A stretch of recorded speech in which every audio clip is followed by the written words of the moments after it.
కర్నూలు పట్టణ వాస్తవులకు మంచి యొక్క శుభవర్తమానము తెలియజేయడానికి దేవుడు ఇచ్చిన ఈ మహా సమయమును బట్టి దేవాది దేవునికి కృతజ్ఞతాస్తుతులు చెల్లిస్తున్నాం. అంతేకాకుండా మార్పు చెందవా, నీవు మార్పు చెందవా, నీ మనసు మార్చుకోవా. కులము కాదు, మతము కాదు, కానీ మార్చుకోవడము మనసు ముఖ్యము. మార్చాలి.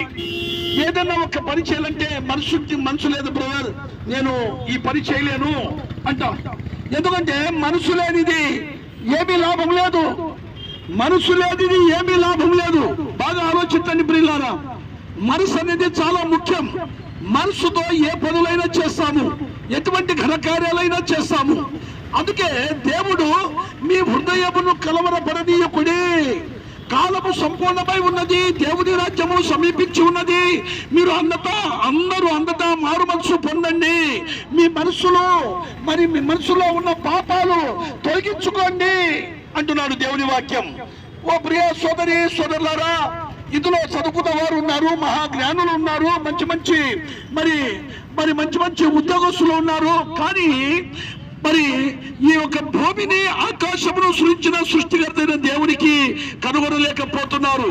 కారణం యేసు చెప్పెను, నేను లోకమునకు వెలుగై ఉన్నాను, నన్ను వెంబడించువాడు చీకటిలో నడవక జీవపు వెలుగులో కలిగి ఉండని వారితో చెప్పెను.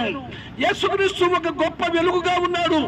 చీకటిలో ఉన్న మానవుడు, పాపమనే చీకటిలో ఉన్న మానవునికి తొలగించడానికి ప్రభువైన యేసుక్రీస్తే 2026 సంవత్సరాల క్రితం ఈ భూమికి ఒక సామాన్యమైన మానవుడుగా వచ్చాడు ప్రియులారా.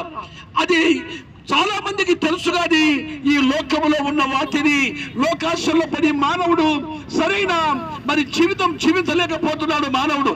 కారణం మానవుడు చీకటిలో పడిపోయాడు. పాపమనే చీకటి. నా ప్రాణమా తినుము, త్రాగుము, సుఖించుము. రాత్రులైతే బార్లు ఊగిపోతుంటాయి. బీడి, సిగరెట్, గోవా, గుట్కా, తంబాకు, మందు, మత్తులో పడిపోయాడు మానవుడు.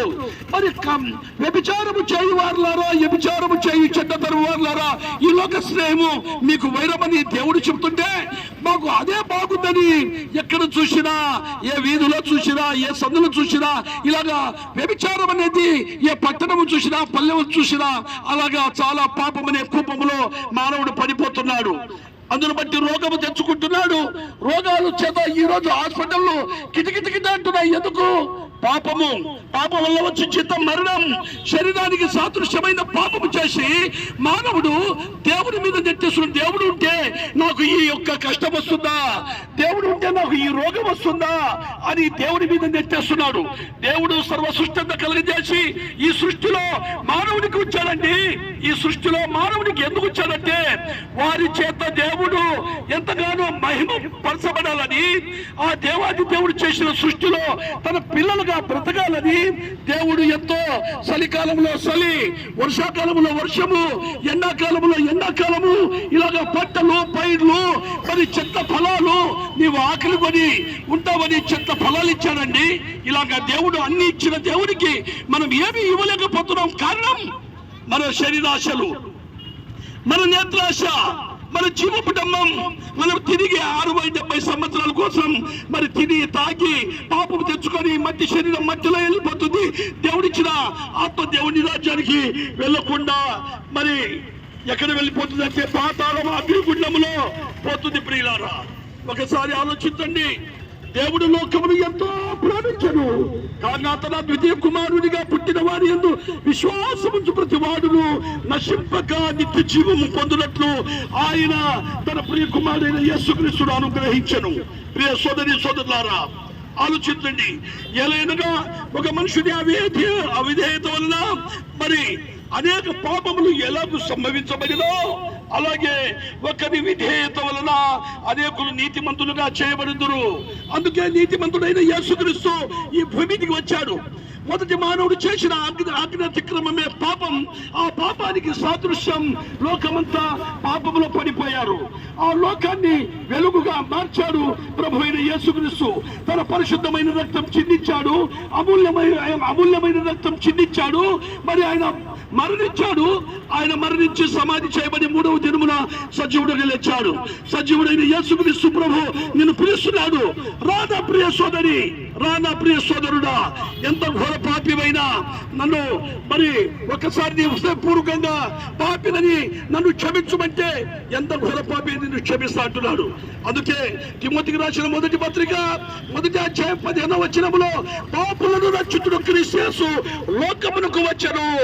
ఈ లోకానికి వచ్చిన యేసు ప్రభు నిన్ను నన్ను పరలోక రాజ్యం చేర్చడానికి వచ్చాడు. ఓ ప్రియ అన్న, ఓ ప్రియ చెల్లి, ఓ నీవు వ్యాపారం చేస్తున్నా సరే, నీవు టీ తాగుతూ ఉన్నా సరే, నీవు ప్రయాణం చేస్తూ ఉన్నా సరే, ఈ మాటలు ఒకసారి ఆలోచించు. ఎందుకంటే రేపేమి సంభవించునో మీకు తెలియదంటూ దేవుని వాక్యం. గ్యారెంటీ లేని బ్రతుకులు ఎప్పుడు ముగిస్తాయో తెలియదు, ఎప్పుడు ఏమవుతామో తెలియదు. మనం తీసుకునే వస్తువులకు గ్యారెంటీ ఉంది, మన 100 ఏళ్ల సంవత్సరాలకు గ్యారెంటీ లేదని దేవుని వాక్యం సెలవిస్తుంది. మరి ఇప్పుడే ప్రభు ఈ క్షణమందే నీ హృదయమందు విశ్వసించుము, అప్పుడు నీవు నీ ఇంటి వారు రక్షణ పొందుతారు.